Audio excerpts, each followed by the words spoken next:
नमस्कार मित्रों, बीपीएससी की तैयारी में आपका स्वागत है। इस वीडियो में हम आर्थिक सर्वेक्षण 2024-25 का अध्ययन करेंगे। पिछले वीडियो में हमने देखा कि बिहार पीसीएस जो 17वें हुआ था 70th बीपीएससी, उसमें प्रीलिम्स में मैं जो चेक किया उसमें लगभग 43 क्वेश्चन जो है वो करंट अफेयर से थे, जिसमें इकोनॉमिक्स वाला सेक्शन भी शामिल था। इकोनॉमिक्स के अगर 13-14 क्वेश्चन पूछे गए होंगे तो उसमें से कम 10 से 11 क्वेश्चन जो था वो टोटल ये बजट से, बिहार बजट, केंद्र का बजट और आर्थिक सर्वेक्षण यहीं सबसे ही था, यानी करंट अफेयर बेस्ड था। तो पिछले वीडियो में हम बजट, जो केंद्र का बजट है, उसको बहुत विस्तार से पढ़े थे। इसमें हम आर्थिक सर्वेक्षण 2024-25 का अध्ययन करेंगे और यहाँ के जो फैक्ट्स हैं उसको ध्यान से पढ़ेंगे। अगर हम इकोनॉमिक्स वाली बात करें तो लगभग 8 क्वेश्चन पूछा गया था, जो केंद्र के बजट और आर्थिक सर्वेक्षण 2024-25 केंद्र का था वहाँ से, और कुछ 4-5 क्वेश्चन थे जो राज्य के, बिहार के जो बजट आया था वहाँ के कुछ जो फैक्चुअल बातें हैं वो वहाँ का भी पूछा हुआ था। तो आर्थिक सर्वेक्षण भी इम्पोर्टेंट है, पढ़ते हैं। आर्थिक सर्वेक्षण 2024-25 31 जनवरी 2025 को केंद्रीय वित्त मंत्री निर्मला सीतारमण द्वारा संसद में पेश किया गया। आर्थिक सर्वेक्षण हमेशा बजट से एक दिन पहले पेश किया जाता है। आर्थिक सर्वेक्षण 2024-25 को वित्त मंत्रालय के मुख्य आर्थिक सलाहकार वी अनंत नागेश्वरन के मार्गदर्शन में आर्थिक मामलों के विभाग के आर्थिक प्रभाग द्वारा तैयार किया गया है। ये प्रश्न यहाँ से पूछ सकता है एग्जाम में। आर्थिक सर्वेक्षण 2024-25 को वित्त मंत्रालय के मुख्य आर्थिक सलाहकार वी अनंत नागेश्वरन के मार्गदर्शन में आर्थिक मामलों के विभाग के आर्थिक प्रभाग द्वारा तैयार किया गया। भारत का पहला आर्थिक सर्वेक्षण 1950-51 में पेश किया गया था। 1964 तक आर्थिक सर्वेक्षण आम बजट के साथ पेश किया जाता था। 1964 के बाद इसे आम बजट से एक दिन पहले पेश किया जाने लगा। कब से? 1964 से। ठीक है। आर्थिक समीक्षा के अनुसार भारत की जीडीपी में वृद्धि और राजकोषीय घाटा का अनुमान क्या लिख दिया? ये झूठ मूठ का, ये कुछ फैक्ट हैं। वित्तीय वर्ष और जीडीपी में वृद्धि 2025-26 में जीडीपी में वृद्धि कितना अनुमानित है? 6.3 से 6.8%। ये इंपॉर्टेंट फैक्ट है। और राजकोषीय घाटा अनुमानित है 5.6%, जीडीपी का 5.6% केंद्र वाला। और राज्य में तो 2.97% है, शायद उसको देखना पड़ेगा बिहार के उसमें। और केंद्रीय बजट में राजकोषीय घाटा 5.6% अनुमानित है। भारत का स्थान विभिन्न क्षेत्रों में देखें तो वैश्विक सेवा निर्यात में 7वां स्थान है, सांस्कृतिक व मनोरंजन सेवाओं में 6ठा स्थान, निर्माण में 8वां स्थान पे है, विदेशी मुद्रा भंडार में भारत का स्थान चौथा। ये इंपॉर्टेंट है, विदेशी मुद्रा भंडार में भारत का स्थान है चौथा। सीमेंट उत्पादन में दूसरा, वस्त्र और परिधान के निर्यात में 6ठा, दवा उद्योग मात्रा के हिसाब से तीसरा, रेलवे नेटवर्क में चौथा। फिर से एक बार देख लें इसको। वैश्विक सेवा निर्यात में 7वां, सांस्कृतिक मनोरंजन सेवाओं में 6ठा, निर्माण में 8वां, विदेशी मुद्रा भंडार में चौथा, सीमेंट उत्पादन में दूसरा, वस्त्र और परिधान के निर्यात में 6ठा, दवा उद्योग मात्रा के हिसाब से तीसरा, रेलवे नेटवर्क में चौथा। आर्थिक सर्वेक्षण 2024-25 जीडीपी वृद्धि दर देखें 2025-26 के लिए 6.3 से 6.8% अपेक्षित है। राजकोषीय घाटा जो है जीडीपी का 5.6%। खाद्यान्न उत्पादन में देखें तो 332.3 मिलियन टन अनुमानित है। खाद्यान्न 332.3 मिलियन टन। विदेशी मुद्रा भंडार में भारत का स्थान चौथा है और 634.6 मतलब 635 बिलियन डॉलर का विदेशी मुद्रा भंडार 2024-25 में रहा। पूंजीगत व्यय जीडीपी के 3.2%। पूंजीगत व्यय जीडीपी का 3.2%। औद्योगिक उत्पादन में वृद्धि देखें तो 2023-24 में 5.9% की वृद्धि रही औद्योगिक में। ओके। अर्थव्यवस्था की स्थिति पुनः तेज गति की ओर। मौद्रिक और वित्तीय क्षेत्र विकास, अन्योन्याश्रयी संबंध, बाह्य क्षेत्र एफडीआई वगैरह के बारे में तो पढ़ते हैं एक एक पॉइंट। अर्थव्यवस्था की स्थिति। वित्त वर्ष 2025 में भारत की वास्तविक सकल घरेलू उत्पाद वृद्धि 6.4% रहने का अनुमान है। वित्त वर्ष 2025 की पहली और दूसरी तिमाही में स्थिर कीमतों पर जीडीपी 6.7% और 5.4% बढ़ी। कोई बात नहीं, इसमें ये वाला इंपॉर्टेंट है कि वित्त वर्ष 2025 में भारत की वास्तविक सकल घरेलू उत्पाद वृद्धि 6.4% रहने का अनुमान है। आरबीआई की रिपोर्ट में निजी निवेश में पर्याप्त वृद्धि का अनुमान लगाया गया है। वित्त वर्ष 2025 में यह 2.45 लाख करोड़ रुपए तक पहुंच गया है, जो वित्त वर्ष 2024 में 1.6 लाख करोड़ रुपए था। वित्त वर्ष 2025 की पहली छमाही में स्थिर कीमतों पर वस्तुओं और गैर कारक सेवाओं के निर्यात में 5.6% की वृद्धि हुई है, जबकि आयात में 0.7% की वृद्धि हुई है। उपभोक्ता मूल्य सूचकांक सीपीआई वित्त वर्ष 2024 में 4.9% हो गया है।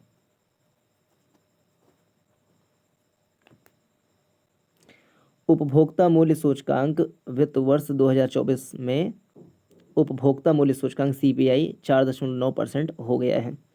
अप्रैल दिसंबर 2024 में शुद्ध विदेशी पोर्टफोलियो निवेश प्रवाह पिछले वर्ष की समान अवधि में 32 बिलियन अमेरिकी डॉलर से घटकर 10.5 बिलियन अमेरिकी डॉलर रह गया है।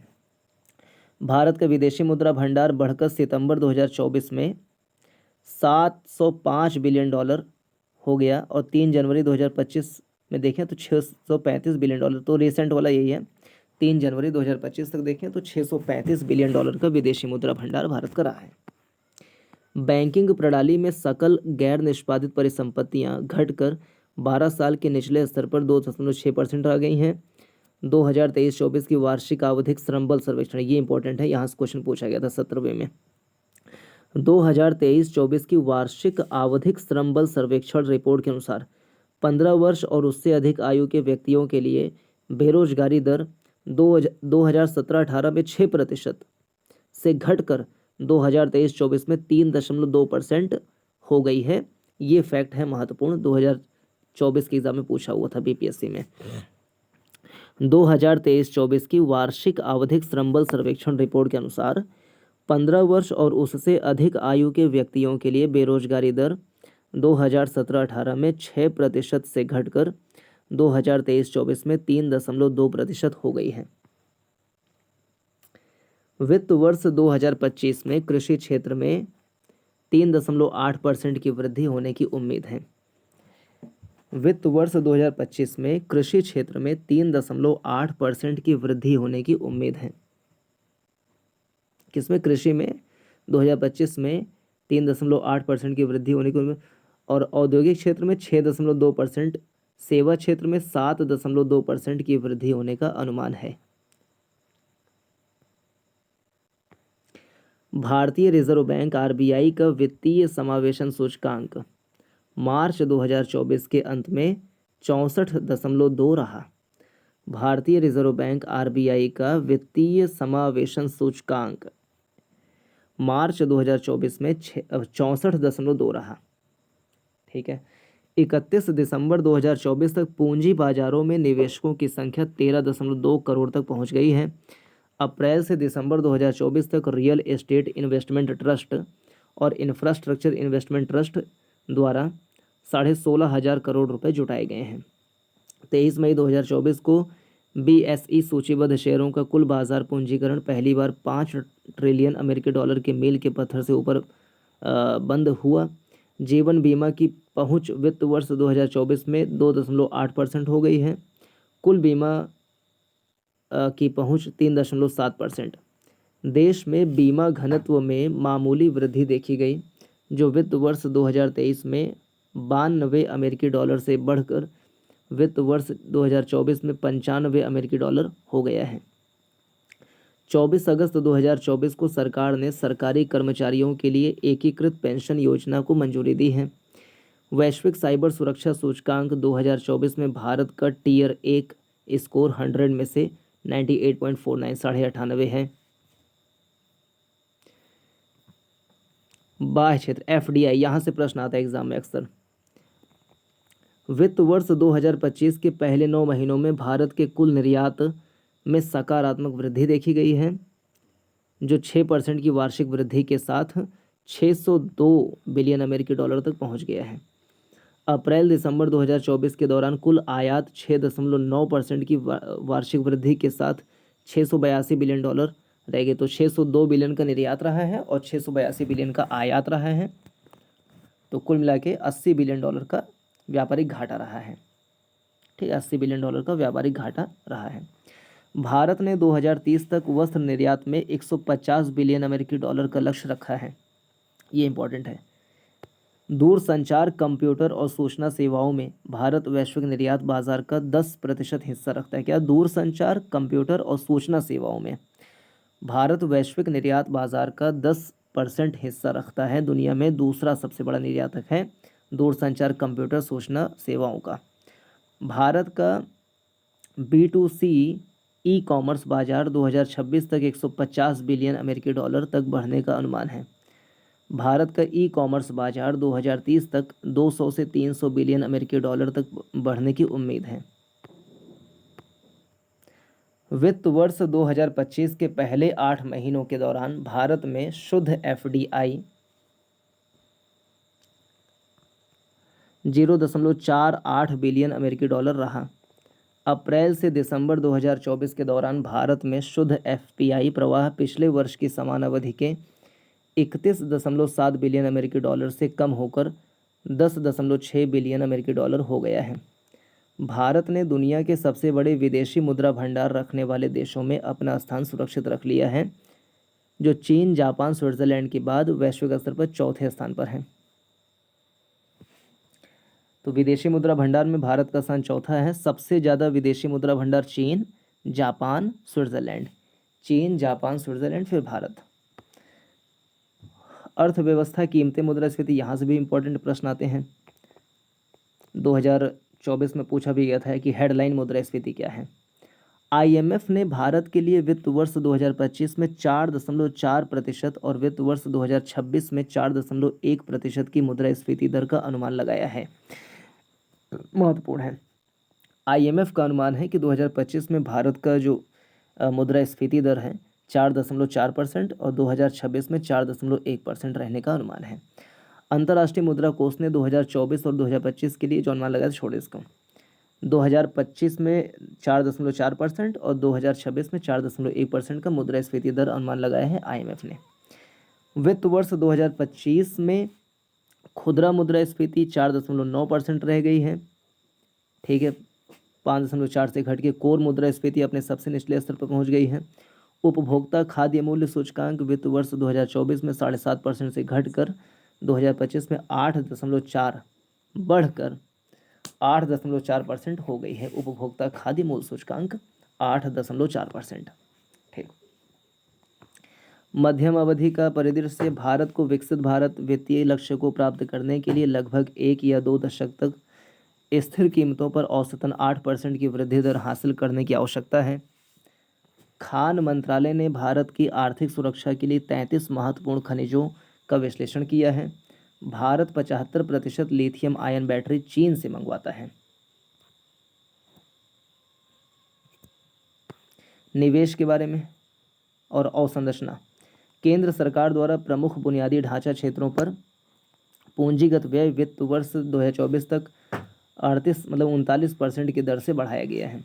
भारतीय रेलवे ने 2029-30 तक 30 गीगावाट अक्षय ऊर्जा का लक्ष्य रखा है। भारतीय रेलवे ने 2029-30 तक 30 गीगावाट अक्षय ऊर्जा का लक्ष्य रखा है।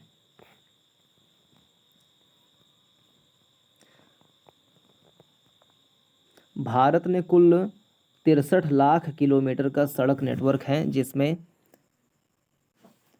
1,46,195 किलोमीटर का राष्ट्रीय राजमार्ग नेटवर्क है।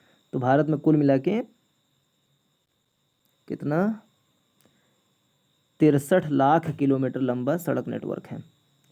63 लाख किलोमीटर सड़क नेटवर्क है। ठीक है, वित्त वर्ष 2025 में 5,853 किलोमीटर एनएच का निर्माण किया गया है।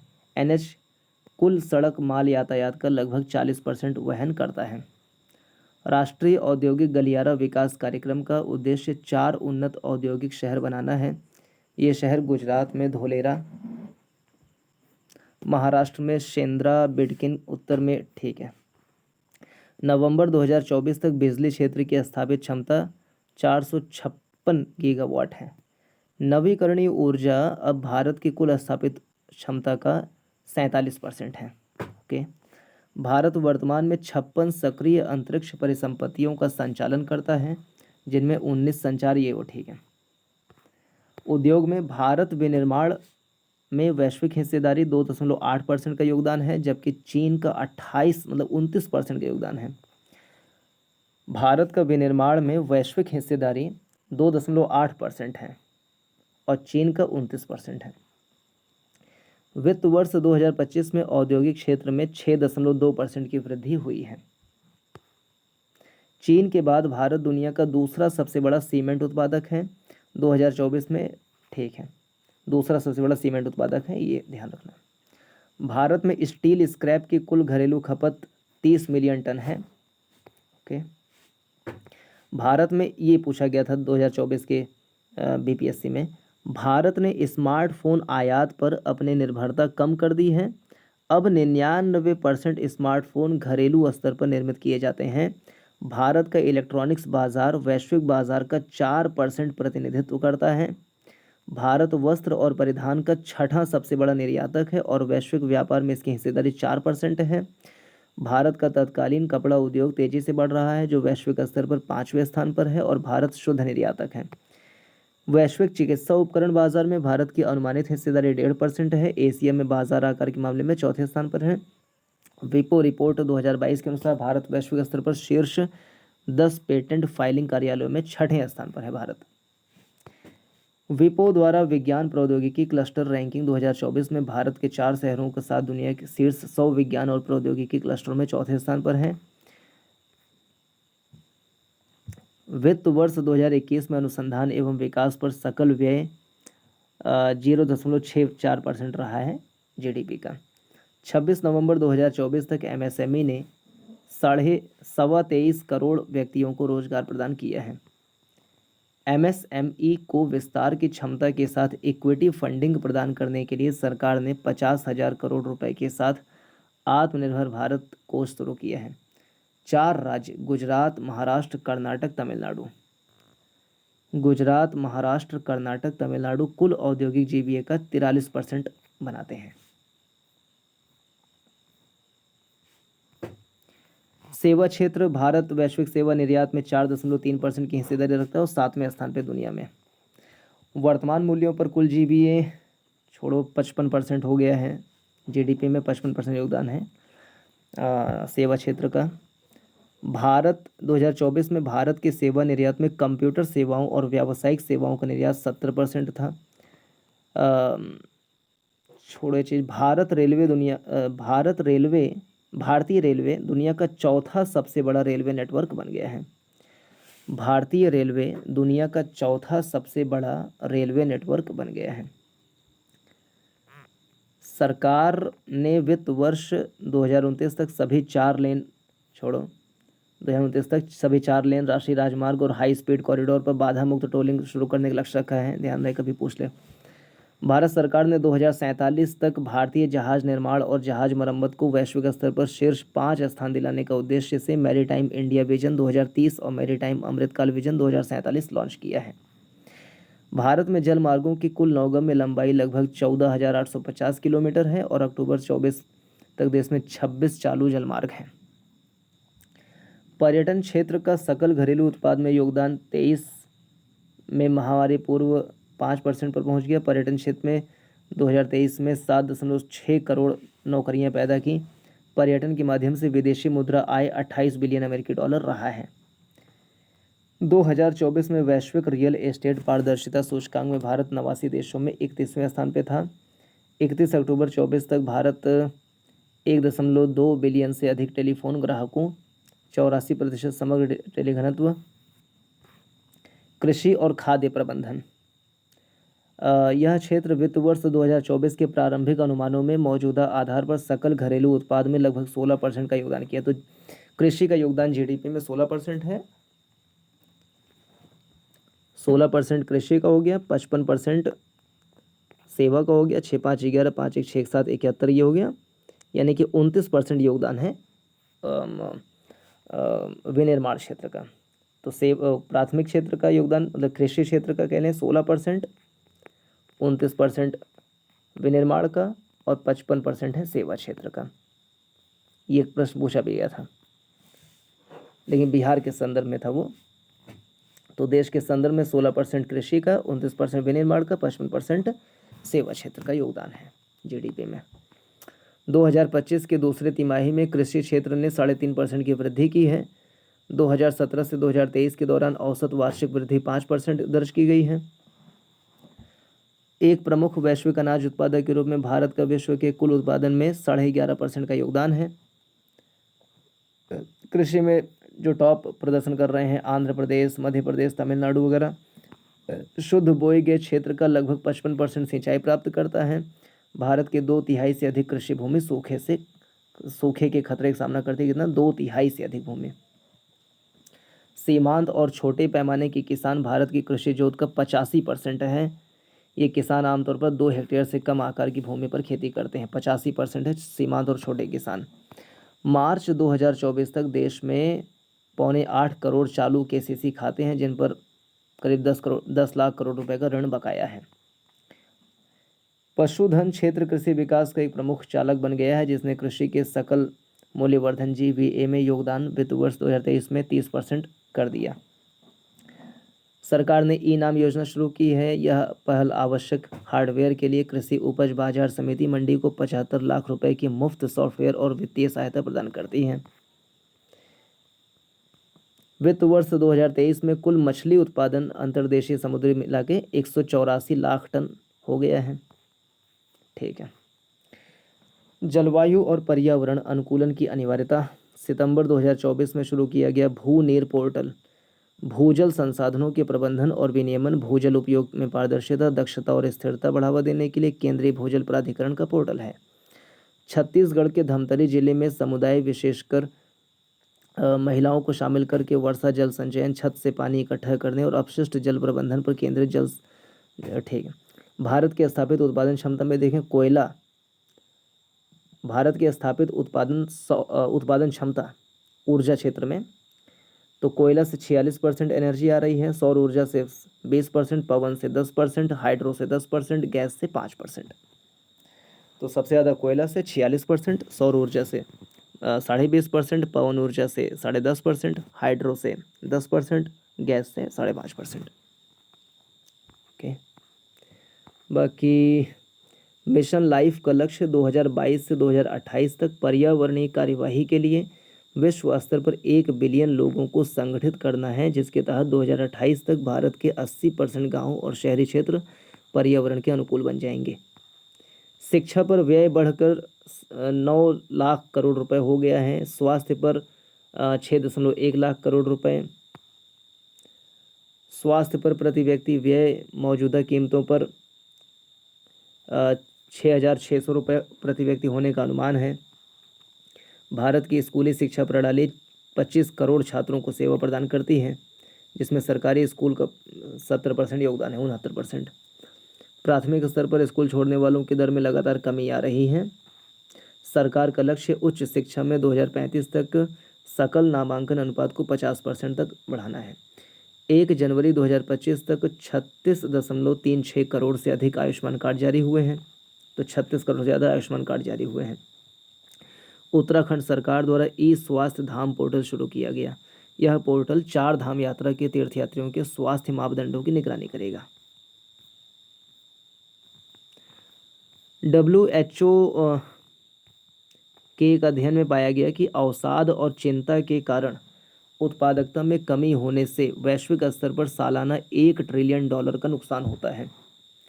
WHO के एक अध्ययन में पाया गया कि अवसाद और चिंता के कारण उत्पादकता में कमी होने से वैश्विक स्तर पर सालाना $1 ट्रिलियन का नुकसान होता है। WHO के अनुसार गैर संचारी रोग से हर साल 41 मिलियन लोगों की मौत होती है। 4 करोड़ लोगों की मौत होती है गैर संचारी रोगों से। 9 जनवरी 2025 तक प्रधानमंत्री ग्राम सड़क योजना के तहत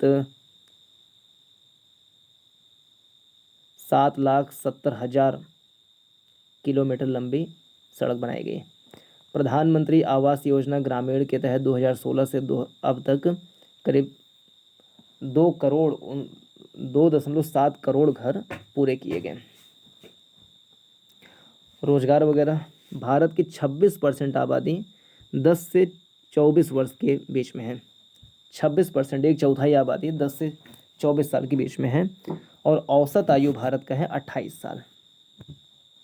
भारत के लगभग 68% आबादी 15 से 64, ये ध्यान रहे, 15 से 64 साल के बीच में 68% आबादी है और 10 से 24 के बीच में 26% आबादी है। औसत आयु 28 साल है। 2026 तक कुल निर्भरता अनुपात घटकर 54% होने की उम्मीद है। 15 वर्ष की आयु के व्यक्तियों के लिए अखिल भारतीय वार्षिक बेरोजगारी दर 2023-24 में 3.2% रह गई है। ये कार्यबल में स्वनियोजित श्रमिकों का अनुपात 2023-24 में 58% रह गया। स्वनियोजित 58% है। रोजगार में कृषि का हिस्सा 46% है, जिसमें महिलाएं 64% हैं। EPFO सदस्यता दोगुनी से अधिक हो गई है। 19 में 61 लाख से बढ़कर 2024 में 131 लाख हो गई है। चलो, नीति आयोग के अनुसार 2029-30 तक गिग वर्क फोर्स 23.5 करोड़ तक पहुंचने का अनुमान है। ठीक है, ओके। 65% कार्यबल को किसी भी प्रकार का व्यावसायिक प्रशिक्षण नहीं मिला। भारत से प्रवासी आबादी 32 मिलियन है। 3.25 करोड़ लोग भारत से प्रवास करते हैं। कृत्रिम बुद्धिमत्ता, अंतर्राष्ट्रीय श्रम संगठन का अनुमान है कि AI के कारण वैश्विक स्तर पर लगभग 7.5 करोड़ नौकरियां स्वचालन के पूर्ण जोखिम में है। ठीक है,